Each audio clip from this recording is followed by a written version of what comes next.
Nous allons démarrer, reprendre les shiurim Be'ezrat Hashem. Donc, ce Shabbat, nous allons lire la paracha de Ki Teitzei. Ce soir, nous sommes le jeudi 7 Elul, 5783, 24 août 2023. Le sujet que nous allons traiter, Be'ezrat Hashem, sera la guerre de survie. Se battre pour vivre, pour survivre. J'imagine, vous avez dû deviner de quelle guerre s'agit-il. C'est la guerre contre le Yetzer Hara, la guerre contre la matière, pour atteindre le maximum de rachanio, de spiritualité, pour se préparer à Yamim Noraim. Nous démarrons.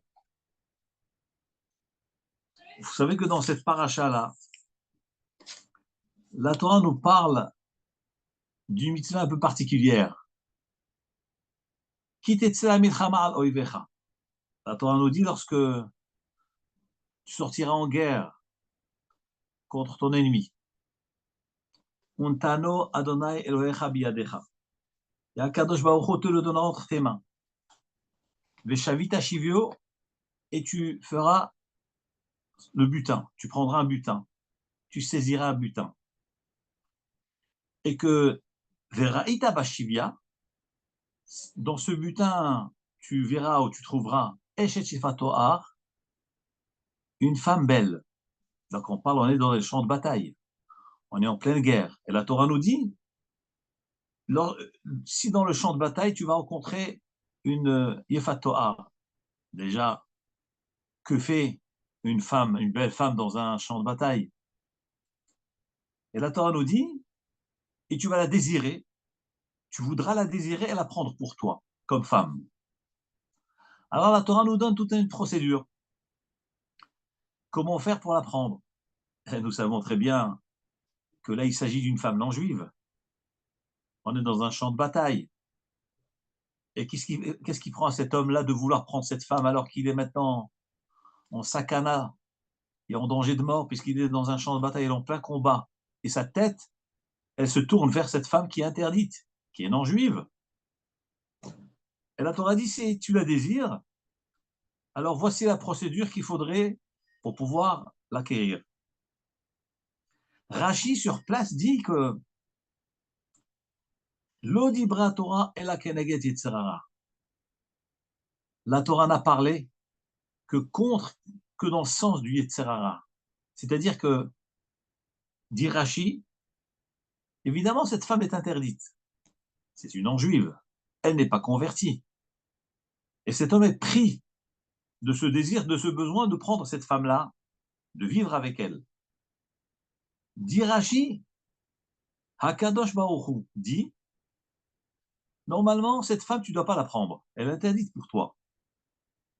Mais si cet homme-là, on lui interdit cette femme, dans ces circonstances de combat, il finira par trébucher, la prendre quand même et transgresser la Torah. Alors la Torah dit, je vais te trouver une façon comment faire pour te la permettre. Mais en réalité, au fond, Hakadosh Baruch Hu n'en veut pas de cette femme-là. Et pourquoi Hakadosh Baruch Hu permet à cet homme-là, tout, avec bien sûr la procédure que nous allons dicter après dans la Torah, c'est pour éviter à l'homme de fauter d'une manière volontaire et de révolte. Alors Hachem dit, écoute, je vais te donner une façon comment faire pour te la permettre, comme nous allons tout à l'heure expliquer. Mais au fond, Hakadosh Baruch Hu n'en veut pas de cette femme, parce qu'elle n'est pas juive, ce n'est pas dans l'esprit de la Torah. Et ce qui est intéressant, c'est que le Midrash nous dit que cette paracha-là parle de 3 mitzvot qui se suivent, 3 sujets qui se suivent. Le premier sujet, c'est ce qu'on appelle Eshet Shifat To'a, cette femme-là qui est belle. Et la Torah nous dit que pour pouvoir la prendre, la procurer, donc l'homme doit, ce soldat juif, doit l'amener donc chez lui, il doit donc lui raser la tête. Rachamim nous disent pourquoi il doit lui couper les cheveux, raser la tête. C'est pour pouvoir leur les dire qu'elle perde sa beauté. On a demandé, mais que fait une jeune fille comme ça, ces jeunes filles belles dans les champs de bataille? Les Chachamim nous disent que les goïms à l'époque avaient l'habitude d'amener leurs jeunes filles dans les champs de bataille. Ils les habillaient, ils les ornaient d'une façon belle pour pouvoir faire trébucher le peuple juif. Ça faisait partie du stratège de la guerre. Et donc, il dit la Torah qu'il faut lui couper les cheveux, lui raser la tête pour que l'enlaidir, qu'elle devienne moche. Ensuite, elle doit enlever ses habits, changer d'habit de captivité. Pourquoi changer d'habit? Parce que, comme je vous ai dit tout à l'heure, le Midrash nous dit que ces filles-là étaient bien habillées, très bien habillées. Comme nous voyons aussi dans les filles de Midian, aussi c'était la même chose. La stratégie, c'était de faire trébucher les bénis Israël dans l'adultère. Et nous dit les Chachamim, comme a dit Bilham à Balak, sache que le Dieu des Juifs, Sonezima, Elohim shel ele Sonezima, le Dieu des Juifs ne supporte pas l'adultère. L'arme redoutable contre eux pour les détruire, c'est les faire trébucher dans l'adultère. Donc, comment faire pour les faire trébucher? Eh bien, nous allons amener dans les champs de bataille des belles demoiselles, bien habillées, bien ornées, avec les bijoux, des beaux habits, et à ce moment-là, faire trébucher le peuple. La Torah donc nous dit, il fallait donc faire changer ses habits à cette jeune fille, lui enlever ses bijoux, lui raser les cheveux, elle devait pleurer son père et sa mère, et donc elle était dans la maison du soldat juif. Elle devait pendant 30 jours ce rituel de pleurer ses parents. Après on expliquera qu'est-ce que cela signifie. Et après ces 30 jours-là, tu pourras te la prendre et te la procurer. Ça c'est vrai que c'est une mitzvah qu'on n'arrive pas à comprendre. Mais Rachid dit, c'est pour calmer et apaiser le Yetzirah, le mauvais penchant du Ben Israël. Quelle est la mitzvah qui suit celle-ci? C'est la mitzvah où la Torah nous dit, celui qui se marie, qui a 2 femmes, une femme qu'il aime, une femme qu'il haït, et que l'aîné de cet homme est né de la femme qu'il haït. La Torah nous dit qu'il n'a pas le droit de donner la priorité au fils de la femme aimée au détriment du fils de la femme haïe, qui est Ben Hasinoa Yakir. Il y a une mitzvah dans la Torah que le père devra donner, par exemple, pour l'aîné, double part d'héritage, il devra le donner à l'aîné. Mais comme cet homme a 2 femmes, et de ces 2 femmes, il a eu un enfant de chacune, j'aurais pu penser que cet homme va donner le droit d'aînesse à la femme qu'il aime. La Torah nous dit non. Puisque l'enfant qui est né en premier, c'est le fils de la femme qui haït, tu devras donner la double part à cet enfant qui est le vrai Bechor de la femme haïe. Ça, c'est le deuxième sujet, deuxième mitzvah qui est dans la paracha. Troisième sujet qui suit ces mitzvot-là, c'est le sujet de l'enfant rebelle. Un enfant qui se révolte, la Torah nous dit que cet enfant-là, qu'est-ce qu'on appelle un enfant rebelle? C'est un enfant qui boit une certaine quantité de vin et qui mange une certaine quantité, un certain volume de vin et qui consomme une certaine quantité de viande. La Torah nous dit qu'il y a une mitzvah, que si cet enfant n'écoute pas ses parents et réclame toujours ces quantités-là de vin et de viande, les parents devaient le présenter devant le Sanhédrin et le condamner à la peine capitale. Alors, nos Chachamim, dans le Midrash, ils disent, mais pourquoi ces mitzvot se suivent? Pourquoi la Torah juxtaposé ces 3 mitzvot? La première mitzvah qui est la mitzvah de Eshet Yifat Toar, de cette femme belle, des champs de bataille, et ainsi que son rituel. Et ensuite, on nous parle de la mitzvah de celui qui est marié à 2 femmes, une femme qu'il aime, une femme qu'il n'aime pas, et qui doit donner la priorité à l'aîné de celle qu'il n'aime pas. Et la troisième mitzvah, c'est la mitzvah de l'enfant rebelle qu'il faut amener, présenter devant le tribunal pour lui donner la peine capitale. Nous dit le Midrash qu'en réalité, une chose est la conséquence de l'autre. Hakadosh Baruch Hu ne veut pas que tu prennes une femme belle dans les champs de bataille. Cette femme qui n'est pas juive. et que toi, parce que tu es pris par ton mauvais penchant, ton Yetzirah, ton désir, tu voudras te la procurer. Hachem te dit que tu ne la prends pas. Mais si tu y tiens, voilà, je te donne la façon comment faire pour la prendre. Mais sache, c'est que ça te coûtera très cher. C'est que cette femme-là, tu finiras par la haïr. C'est pour ça que la Torah enchaîne avec la mitzvah qui est chez Tenashim, un homme qui mariait deux femmes, une femme qu'il aime, une femme qu'il n'aime pas. C'est que la Torah nous révèle que la fin de cette femme que l'homme a pris dans un champ de bataille contre la volonté de Hachem, la volonté profonde de Hachem, et bien cette femme, elle finira par être haïe par son mari.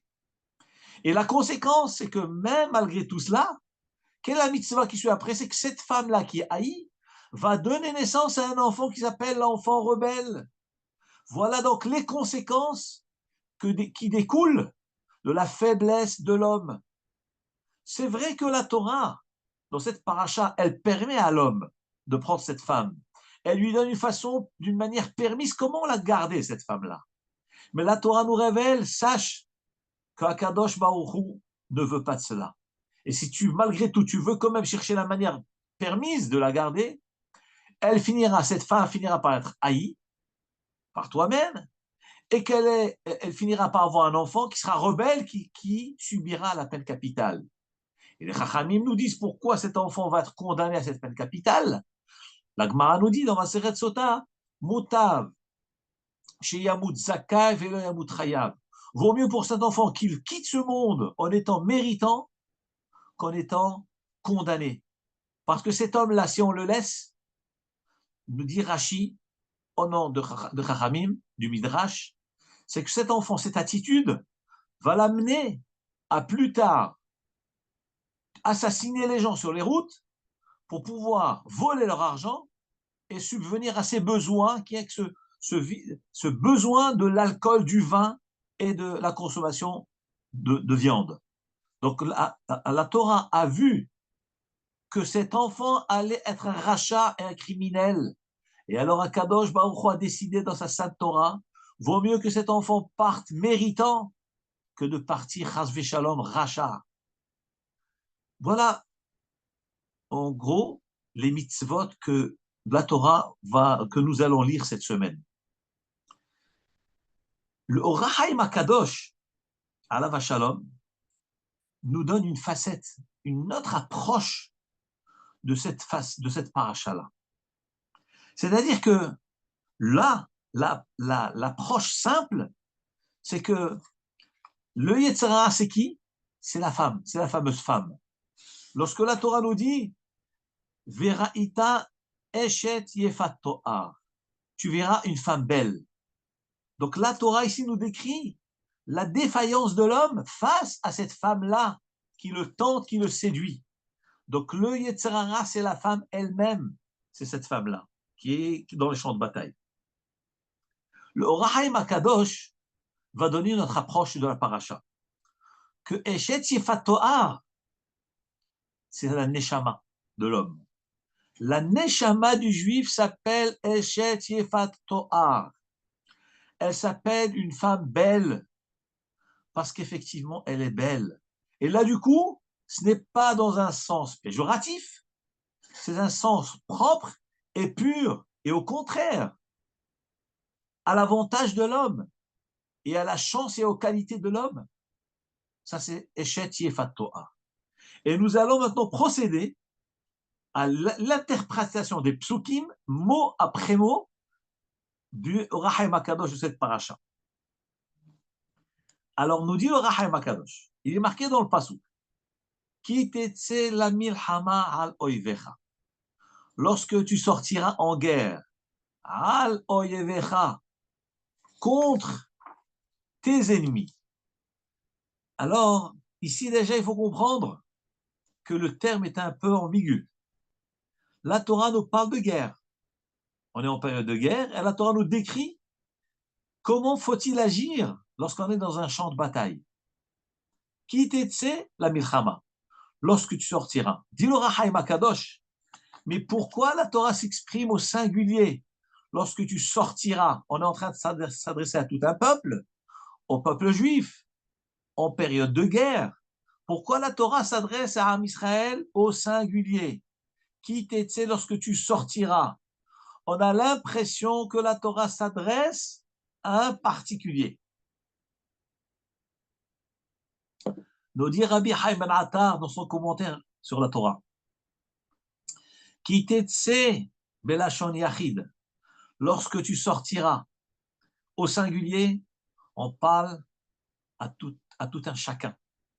On s'adresse à tout un chacun, à part le sens simple qui est la guerre. Ici, on est en train de parler à tout un chacun. Lorsque toi, juif, lorsque toi, fidèle à Hachem, t'etze la milchama, tu sors en guerre. Mais de quelle guerre s'agit-il? Dans quelles circonstances l'individu, le particulier, sort en guerre? Les guerres, c'est des guerres collectives. Nous dit le Rahaim Akadosh, c'est la fameuse guerre qui est la guerre contre le Yetzer Hara, le mauvais penchant, le combat de la vie, le combat de la survie, puisqu'un homme est venu sur cette terre pour le combat, pour se battre, et lorsqu'il va être vainqueur, là, à ce moment-là, il méritera le Olam Haba et le Gan Eden. Nous dit le Rahaim Akadosh, Ki tetze belashon yachid, lorsque tu sortiras, toi, juif, individu, contre ton Yetzirara, Yetzia, mais Olam Ha'elyon, la Olam Hazeh, l'ilachem ba'yetzer. C'est sortir. Pourquoi il est marqué le terme sortir? C'est la Neshama qui descend du ciel, du Olam Ha'elyon, du monde céleste vers le monde, vers la terre, vers le bas, ici-bas. Et c'est ça la notion de kitetse. Yetzia veut dire sortir d'un monde vers un autre. Donc la Neshama, elle sort du monde d'en haut, du au-delà, vers notre monde ici-bas. La milchama, en guerre. Vous savez qu'en langage hébraïque, sur le règle grammaticale, la milchama, c'est un nom défini. La guerre. Pas en guerre. En français, on traduit ça, sortir en guerre. En guerre, c'est une guerre en général. Mais la Torah ne dit pas quand tu sortiras en guerre. Pas du tout. La milchama, là, c'est un pronom défini.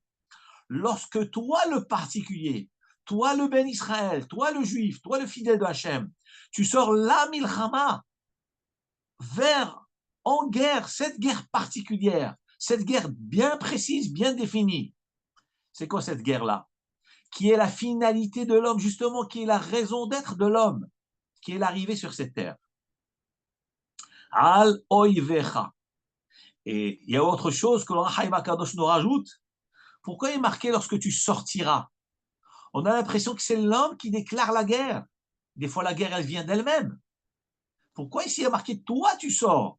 Donc, c'est une défensive ou c'est une offensive?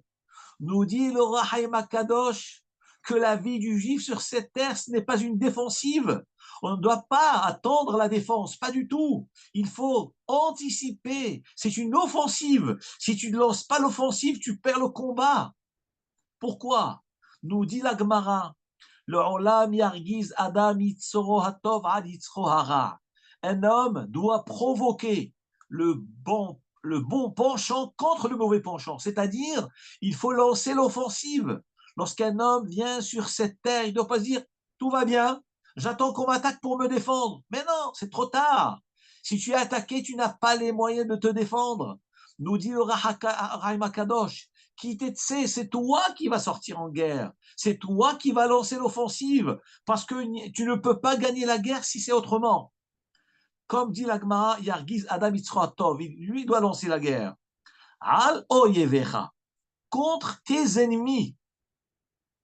Pourquoi la Torah nous parle au pluriel? Si déjà on parle d'un particulier, d'une guerre, d'un individu, de tout un chacun, il fallait dire Al oyevcha, sur le yud. Vous savez qu'en hébreu, lorsqu'on marque oyevecha avec un yud après le bet, c'est les ennemis, contre tes ennemis.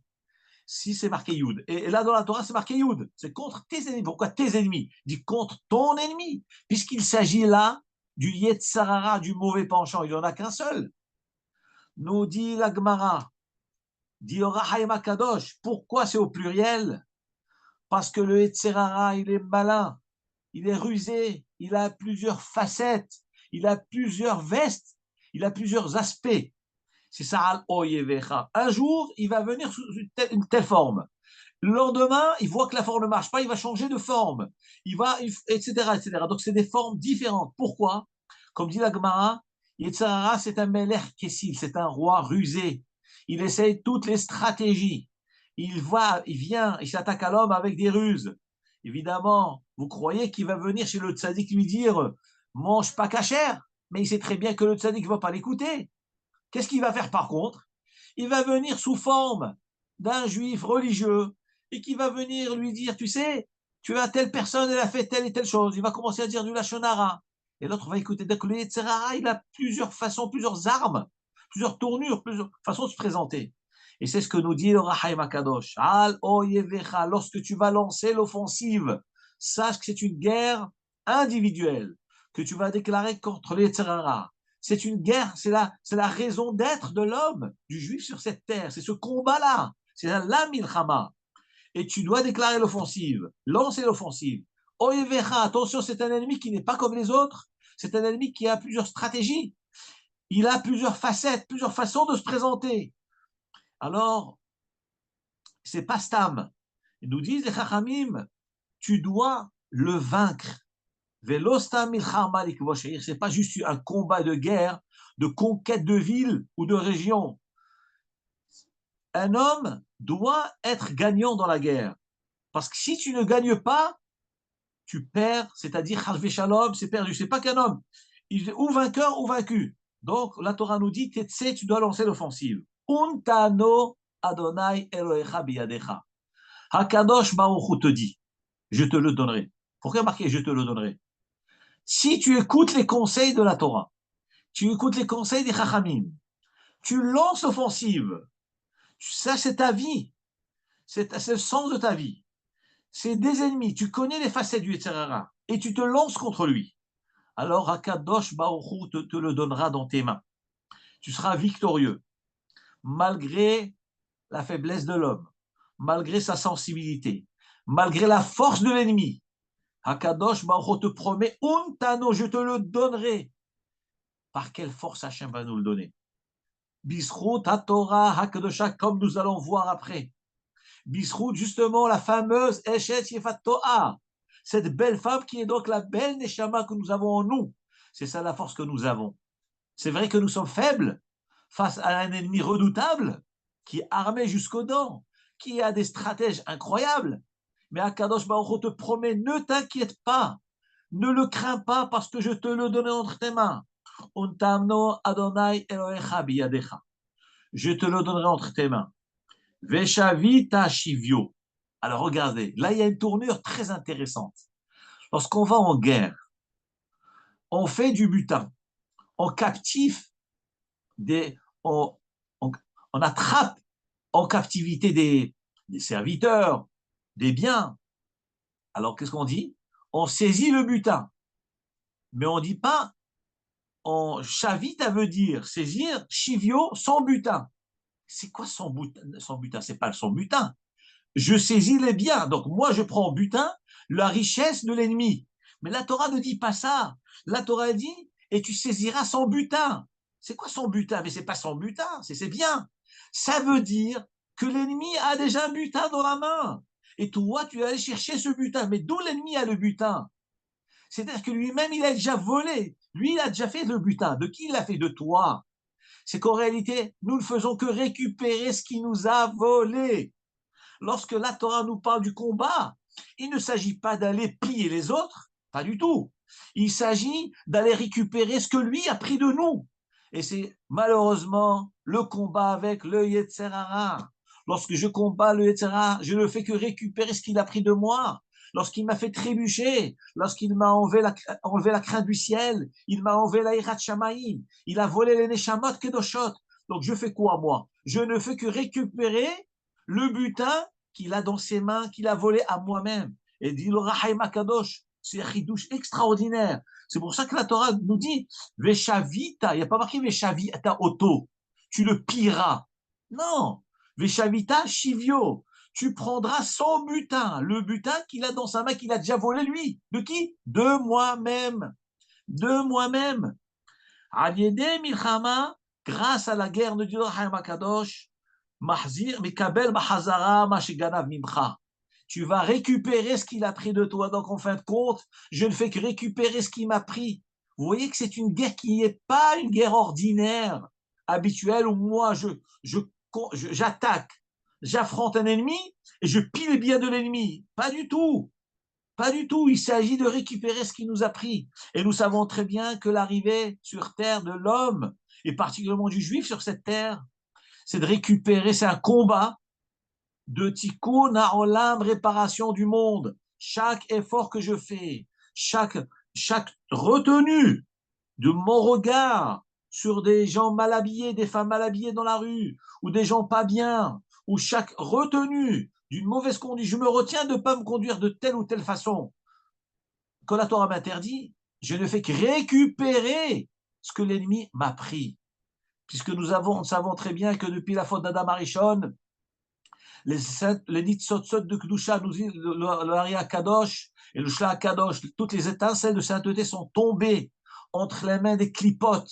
Les clipotes, c'est les forces du mal. Ça veut dire que depuis la faute d'Adam Arishon, il y a le bien qui est emprisonné entre les mains du mal, qui est le Tserara, qui est lui-même le Malach HaMavet, qui est lui-même le Satan. Et le travail de l'homme sur cette terre, c'est quoi? C'est de libérer ces lumières, ces étincelles jaillissantes de luminosité qui sont entre les mains de la Sitra Ahra, de l'impureté. Et c'est ce que nous révèle le Rahaim Akadosh. Veshavita, Shivio, tu vas piller son butin, ce que lui a pillé de nous. Et c'est ça le tachlit de la vie. C'est ça le but de la vie. Alors, la Torah continue et nous dit, et dans ces champs de bataille, qu'est-ce que tu vas voir? Veraita eshet yefat toar. Nous dit le pasouk, Veraita bashivia, pendant ce combat-là, pendant ce butin, tu verras eshet yefat toar. Une femme belle. Pourquoi la Torah nous dit, elle développe le terme eshet? Il fallait dire isha yefat toar. Lorsque dans le champ de bataille, donc attention, retenons encore une fois, il s'agit du combat de tout un chacun, qui est le combat de la vie, le combat de la survie du juif pour récupérer la Kedusha qui est chez le Yetzerara et la force du mal. Donc, la Torah nous dit, pendant ce combat, tu verras, Eshet Yefat To'ar. Et le mot Eshet en hébreu, c'est un mot qui est en liaison. Il ne fallait pas dire Eshet. Il fallait dire Isha Yefat To'ar. Une femme belle. Voilà comment il fallait dire. Que veut dire Eshet? La femme de, qui est belle. La femme de quoi? La réponse est Eshet Ish. Eshet veut dire une femme mariée. Lorsque dans ton chant, dans ton combat, tu verras une femme mariée. Une femme mariée. Mariée à qui? De qui il s'agit? Nous dit le Rahakaim Akadosh. Cette femme-là n'est rien d'autre que la Neshama Hakdosha, l'âme sainte que Akadosh Baruch nous a donnée au moment de la naissance. Lorsque nous sommes arrivés sur cette terre, elle s'appelle Eshet Ish. Cette femme, elle est en liaison. Eshet, c'est femme mariée, veut dire femme mariée. C'est comme s'il y avait marqué dans le verset Eshet Ish Yefat To'ar. Cette femme mariée belle. Mariée à qui? À moi, à tout un chacun. Lorsque tu seras au combat, tu vas découvrir en toi qu'il y a une femme mariée, qui est ta propre femme, qui est ta neshama, qui est Fat To'ar, une femme belle, parce que l'anshama de l'homme est une shama extraordinaire. Et cette neshama, Veraita, Bashivia, elle va être où ça? Ça sera en captivité. Cette neshama pendant la captivité. Captivité de qui? Du Samer même, du Malach, qui est rien d'autre que le Satan, Samer même, Aleph Lamed, qui est le Yetzarara. Lorsque pendant le combat de la vie, tu vas sentir que ta Neshama est sous l'emprise du Satan. Tu ne dois pas lâcher le combat. Tu dois te battre pour ta femme. Donc on parle, Veraïda Bashivia Eshet Yefat To'ar. Tu verras pendant ce combat-là, qui est le combat de la vie de tous les jours, Eshet Yefat Toar, ta propre femme, ta Neshama qui est entre les mains du Yetzer Hara, qui n'arrête pas de lui rabâcher, va fauter, va transgresser les mitzvot de la Torah. Alors, tu dois tout faire pour la préserver. Comment tu vas préserver cette Neshama? Parce que c'est elle qui va te sauver la vie. C'est cette Eshet Yefat Toar. De la même façon qu'un homme marié, la Gemara nous dit dans Masechet Gitin, Masechet Kiddushin, Masechet Ktubot, une femme mariée, ça s'appelle Pat Besalo, ça s'appelle du pain dans son panier. Un homme est marié, il a du pain dans son panier, il ne va pas chercher ailleurs. Donc la femme, c'est la protection de l'homme. La Gemara nous raconte qu'un des Chachamim avait une femme qui était très dure, qui avait un caractère très difficile. Elle le faisait souffrir. Il a demandé au Chachamim. Alors Chachamim lui ont dit, mais pourquoi tu restes avec elle? Divorce-la. Vous savez ce qu'il a répondu? Il a dit, Dailanu, ça nous suffit. Shem Gadlot banenu la Torah. Elles élèvent nos enfants dans la Torah. Shamrot otanu mina isur. Elles nous protègent des averot. Ça veut dire que ce chacham là de la Gemara, il dit, des fois, on a une femme qui est pas facile. Mais il faut dire merci Hachem. Parce que cette femme qui est pas facile, elle élève bien tes enfants, elle s'occupe bien d'eux, elle les amène à l'école, elle leur fait la chazara, et tu la trouves quand tu as besoin. Elle te protège du Gehinam, elle te protège des averot. Donc remercie-la, dis-lui merci ma chérie, achète-lui des cadeaux au lieu de la menacer de divorce. Qu'est-ce qu'on voit de là? Cette Eshet Yefat Toar, cette femme-là qui est en toi, elle te protège. Eh bien, la Neshama de l'homme, dit le Rahaim Akadosh, dans le combat de la vie, qui c'est qui nous protège? C'est cette fameuse Yefat Toar, cette belle femme qui est la Neshama, qui bouillonne en nous, qui bouillonne, qui est là. Alors, comment il faut procéder avec elle? Il est marqué Vegil Leha Edrosha. Donc, toi, tu veux la conserver, tu veux la garder, cette Neshama, tu veux pas qu'elle se détourne, tu veux qu'elle te protège. Alors, Vegil Lecha et Rocha, elle devra se couper, se raser la tête, textuellement. Gilecha veut dire se raser la tête. Asetat Sipornea, et couper les ongles. Vous savez que dans la Kabbalah, les cheveux, dans le Zohar Kadosh, c'est marqué que les cheveux, c'est Koach HaTum'a, c'est les clipotes. C'est pour ça que dans la tradition juive, il ne faut jamais encourager des enfants à avoir des cheveux longs. Jamais, jamais, jamais. Il faut les habituer à des cheveux courts. Parce que le cheveu long, c'est Koach HaTum'a. Ça met la Tum'a sur l'enfant. La Gemara nous dit que Yosef a tzadik, et Yosef était beau d'aspect. Et tout de suite après, cette description de la Torah, Vatissa Eshet Adonav et Enea. La Torah nous décrit l'histoire avec la femme de Potiphar. Tout de suite. Pourquoi la Torah a juxtaposé ces notions-là? Yosef et Yosef était beau. Tout de suite après, la Torah nous parle que la femme de Potiphar, qui était le chef de prison de Mitzraïm, elle a incité à tomber, à vivre avec elle. Nous dit Rashi, pourquoi elle l'a incité? Dit Rashi, parce qu'il y a marqué il était beau. Comment ça, il était beau? Il était misalsel b'sa'arotav. Yosef Hatzadik a commencé à boucler ses cheveux. Lorsque la Gemara dit, Rashi rapporte aussi dans le Chumash, lorsque l'Etzera voit un homme qui commence à toucher ses cheveux, il dit, Omer chez Léo, il dit, oh là là, il est dans mes mains. C'est fini, je l'ai eu. Et c'est ce qui s'est passé avec Yosef. Yosef Hatzadik, Otsi Tzadik, il était, Rashi nous dit, le Chachamim nous disent, ce quoi il fait toi, vu fait mar, et Yosef était beau. Pourquoi la Torah nous dit ça? C'est parce qu'il se regardait dans un miroir pour arranger ses cheveux. Il bouclait ses cheveux. Et qu'est-ce que la conséquence de ça, c'est quoi? Vatissa eset adonavet enea. La femme de Potiphar a levé les yeux. Qu'est-ce qu'on voit de là? Ça démarre par les cheveux. Ça démarre par les cheveux. Dans les shivot, on essaye d'habituer les jeunes barourim de ne pas avoir des tchoupes sur la tête, de ne pas avoir des cheveux longs sur la tête, parce que c'est pas bien. Nous voyons que les cheveux, c'est koachatum'a. Les ongles, c'est la même chose. Là, les ongles, vous savez très bien ce que les chachamim nous enseignent lorsqu'on coupe les ongles. D'abord, il ne faut pas les couper la nuit, c'est sakana. La nuit, c'est din, et les ongles, c'est aussi din. jeter les ongles par terre, une femme qui passe dessus, elle peut perdre son bébé. Donc les ongles et les cheveux, c'est quoi? C'est la klipa. C'est le domaine du sitrahra, c'est le domaine du malachamavet, du yetzerara. Et là, la Torah nous dit,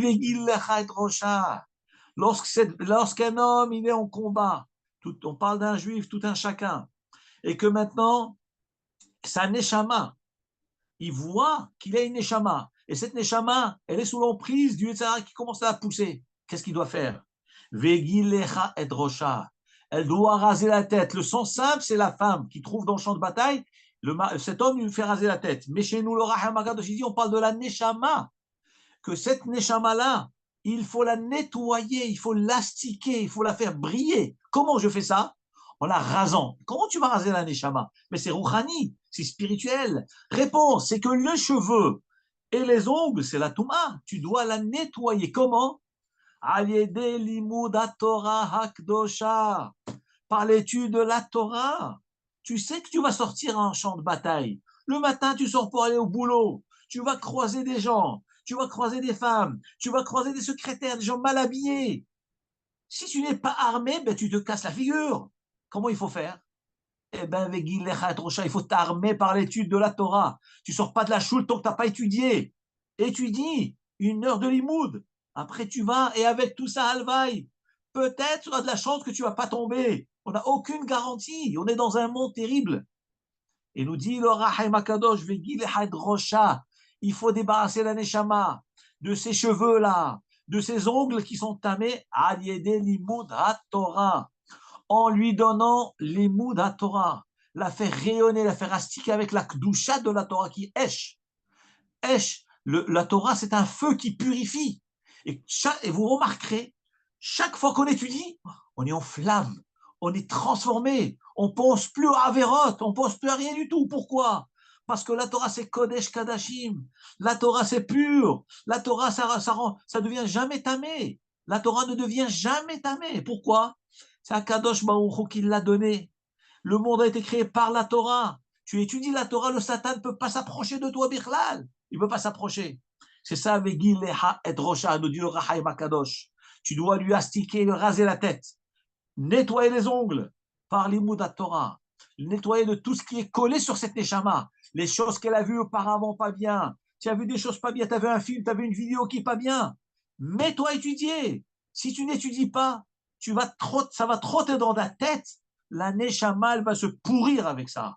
Et après, la neshama n'a plus de force de te défendre. Cette femme qui est censée te défendre, qui est censée te protéger des avérotes, comme nos propres femmes, quand Hachem les protège, eh ben, elles peuvent plus te protéger parce que tu l'as noyée. Combien de gens Hachem leur a donné des femmes bien, des femmes tzadéka, des femmes gentilles. Au lieu de profiter de la tzadkou de leurs femmes, ils entraînent leurs femmes dans des endroits pas bien, ils abîment leurs femmes, et du coup, ils ne sont plus protégés par leurs femmes.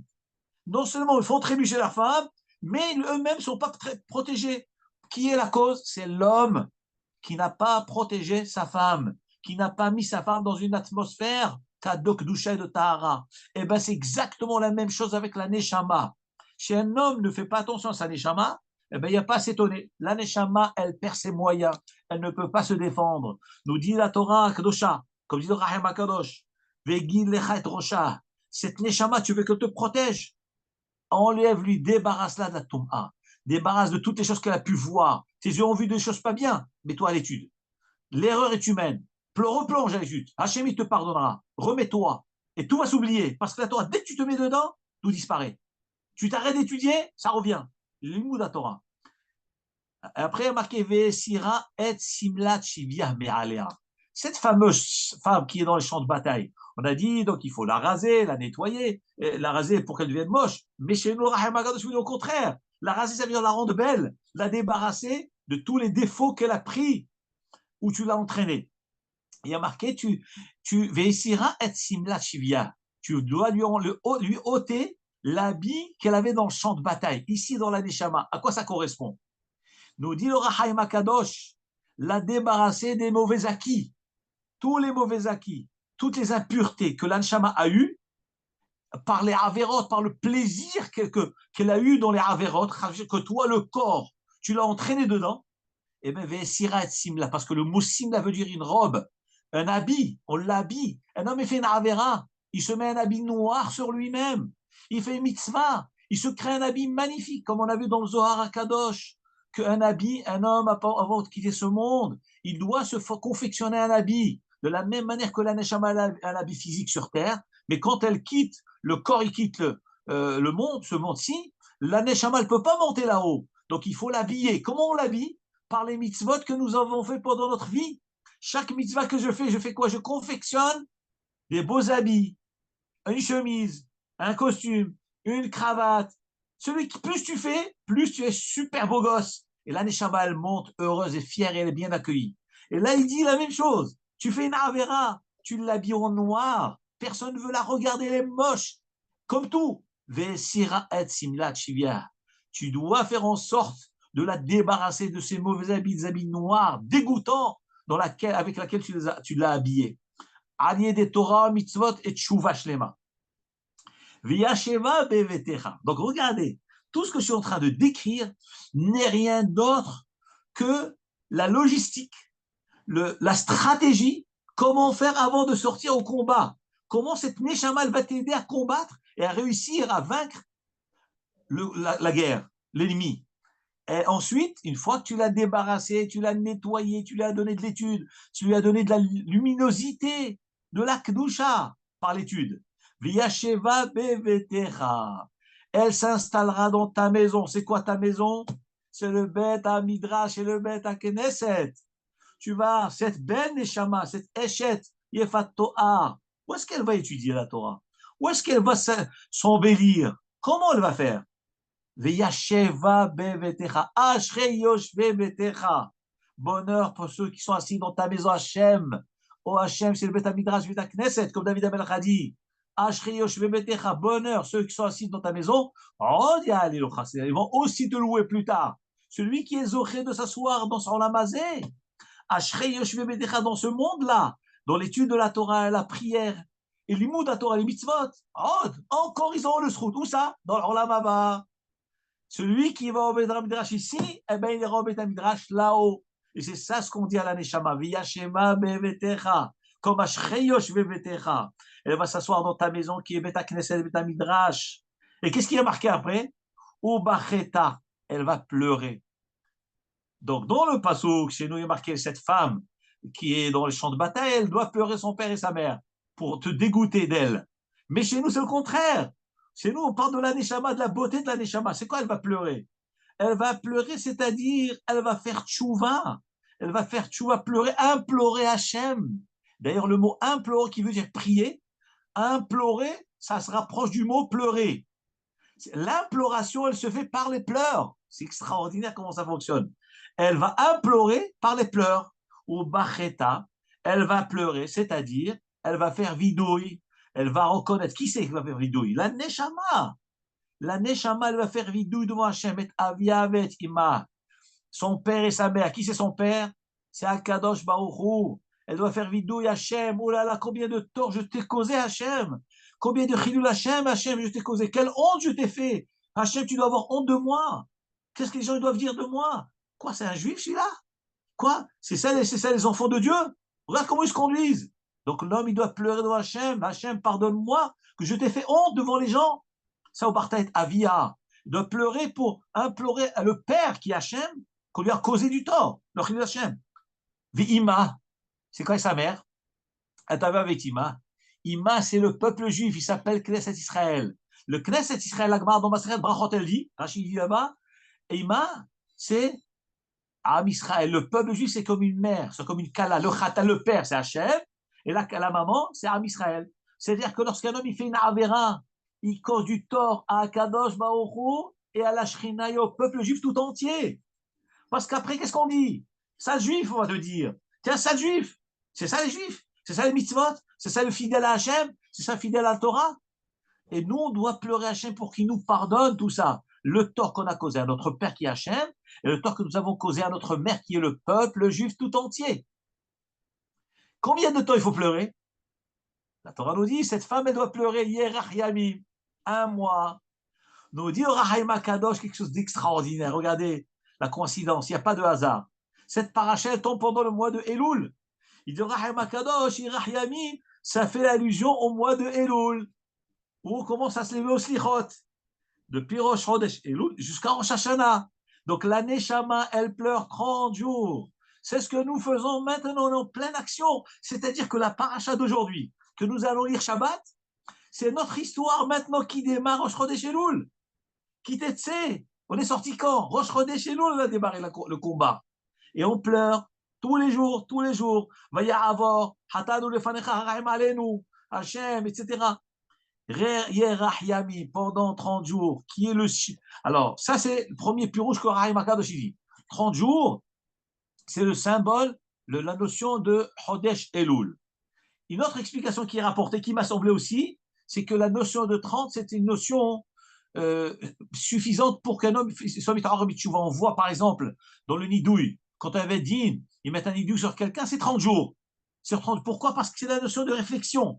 On a 30 jours, c'est le temps, laps de temps qu'un homme, il mûrit et regrette ses erreurs. Il revient sur ses erreurs. C'est 30 jours. Mais on voit que c'est aussi lié à la notion du mois de Elul.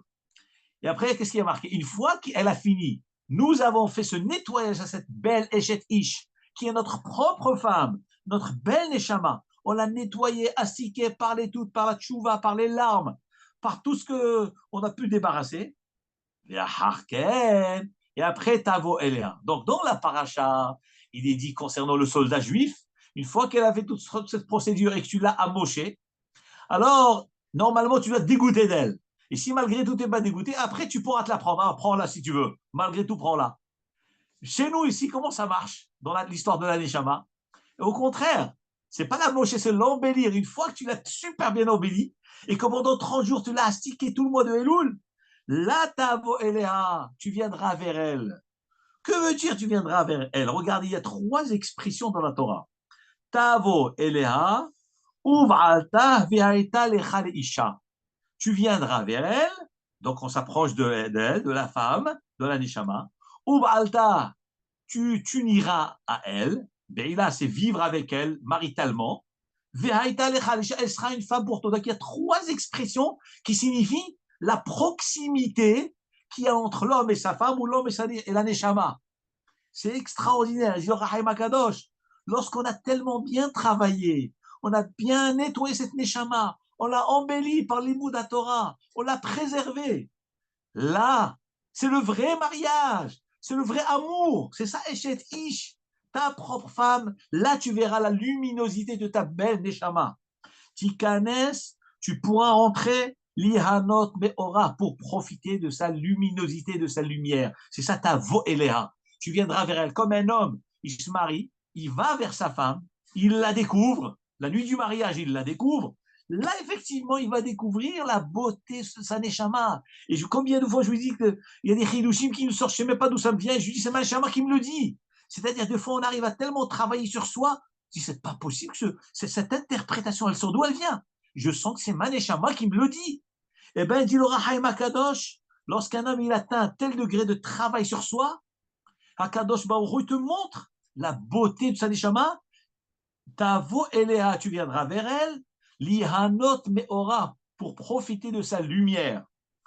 Besod, il dit le Rahim Akadosh, ce secret-là, il est marqué dans Michelet, chapitre 16, le pasuk dit Nefesh Amel Amlalo. Traduction simple, une âme qui travaille, Amlalo, elle travaille pour lui. Un homme qui travaille, donc elle travaille pour lui. Que veut dire cette phrase-là que Shlomo a dit? Ici, c'est le sod de la Neshama. Un homme qui œuvre pour sa femme, qui est rien d'autre que la Neshama, eh bien, cette femme, elle va œuvrer pour lui. Tu l'as astiqué, tu l'as nettoyé. Qui va jouir de cela? C'est toi. Lorsque toi, tu m'chabet ta femme, tu honores ta femme, tu la diriges vers des gens bien, vers une société cachère, tu la mets dans des cours de Torah. Mais qui va profiter en fin de compte? Qui va gagner? C'est toi qui vas gagner. Tu vas découvrir la beauté de ta femme. Mais si tu entraînes ta femme dans des endroits pas cachers, dans des fêtes mixtes, de mixité, mélange hommes et femmes, tu lui montres des choses pas bien, que veux-tu attendre d'elle? Rien du tout. Le contraire, tu seras déçu d'elle, et tu la brises à elle et tu te brises toi-même. C'est ce qu'il dit le Shlomo Ameler dans Michelet. Nefesh Amel, Une âme qui travaille. Pour qui travaille? Pour sa femme, pour sa neshama. Amlalo. Eh bien, tu auras le retour, l'éclat de lumière de sa femme. C'est le fruit de tes œuvres. Tu as travaillé pour elle, tu auras. Et après, il finit en disant, et j'ai fini le cours, au Baalta, que veut dire tu vivras avec elle maritalement? Il dit la notion de Beïla, d'union, l'union du couple, l'union de l'homme avec sa neshama, c'est quand? C'est Olamatria, le jour de la résurrection. Et nous savons très bien que lorsqu'il y aura Olamatria, il y aura le corps qui va se reconstituer. Et ça serait un corps éternel, grâce à quoi?